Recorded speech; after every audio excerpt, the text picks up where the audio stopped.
ra gì. Rồi anh ơi cạo em bên này lại cắt xong lại thôi đầu của chú anh nghĩ họ chọc rồi đấy. Em vừa bảo anh cho em cắt tóc kìa. Ôi anh xóa. Lúc xe tao chỉ thấy rồi. Nhưng mà lên tao so rồi á. Hỏi bà rồi. Tôi chả học văn chế này. cắt tưng nó.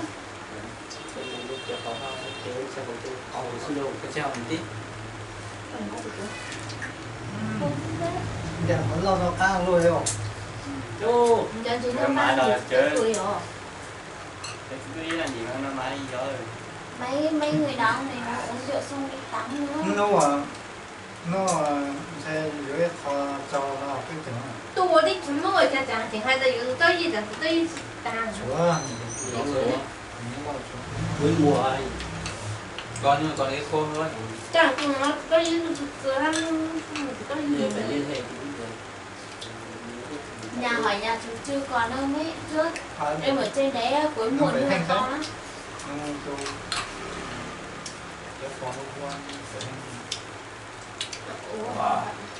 Mong đây. Mong hay đi.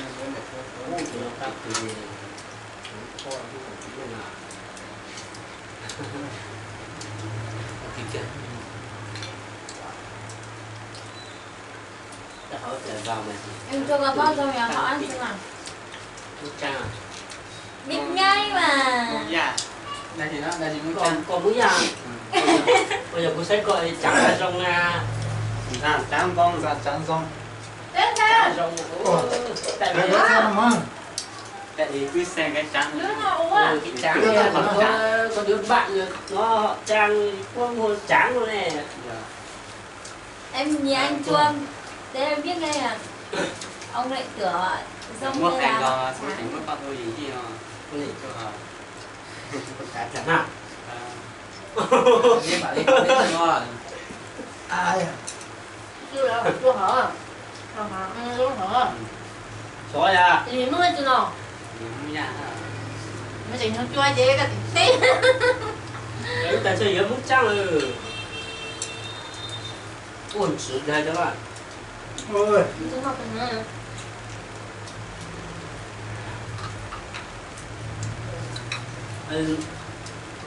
Mì xanh rồi chẳng hả? Chẳng biết luôn. Xanh này đi xanh. Có những lìa trong là hai đi trong con số hồ. Có lại thấy chị ơi trời. Trời em mối quan hệ đó. Cho tao trai. Anh xem phút giữ tôi hiểu cái hồ xích lăng ở chài như nó tất cả người rồi chẳng cho nhiều tính quá anh xem phút cho hồ xích lăng ví dụ em hiểu khác này cho này chắc không có hồ xích lăng nhưng mà ta cho nó nung bơ thì giống như cho xích lăng nhà cùng bay về vì cho nhiều hồ xích lăng là chưa hiểu ấy anh khó giải thích với ông lấy luôn ấy. Bây giờ tôi gặp tôi cho không việc cho chứ lấy nhà thì nó ít là ví dụ nhà người yếu rồi cho ví dụ một tiêu tệ thế này tức là Tôi hát của ai sáng của ai bây giờ của cháu.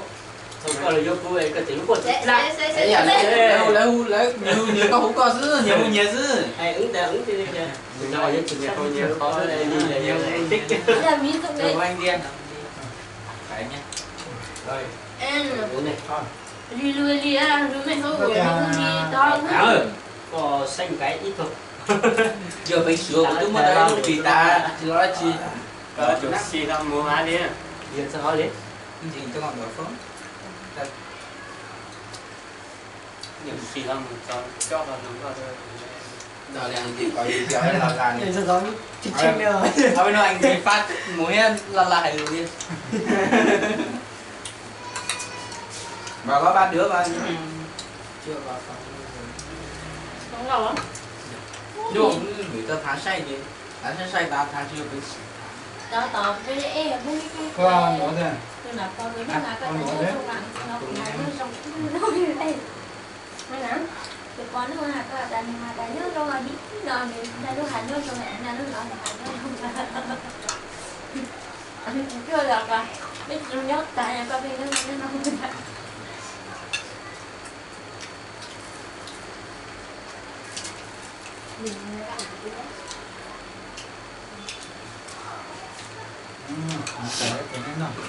Với lại anh đi trên nhỏ anh chính là cái con sợ cũng nước cũng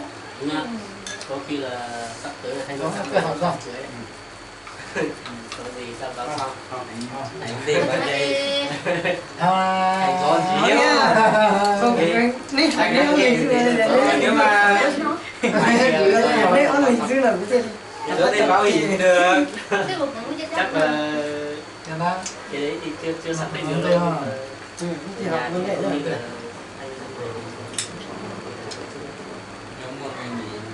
nghĩ là có lỡ vấn đề đâu đấy nhiều lỡ vấn đề mắng là sao một chứ Chứ nó giờ mình mình nghĩ chỉ là là cái cũng năm từ có cái núi giờ lấy vấn đề đó không nữa là cái sự thì nếu người ta nhắc thì không biết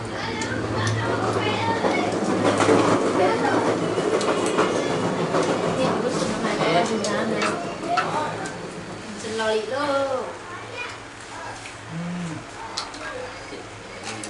không nói luôn cái vậy là tháng 10 này cứ tính gặp mày nữa đi ba đám cưới nữa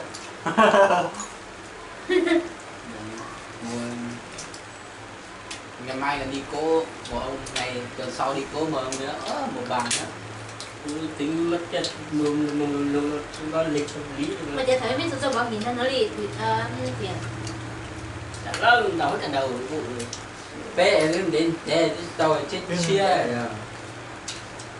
thấy biết ô chữ tao có được tiền tóc tôi thôi ở bên nội tăng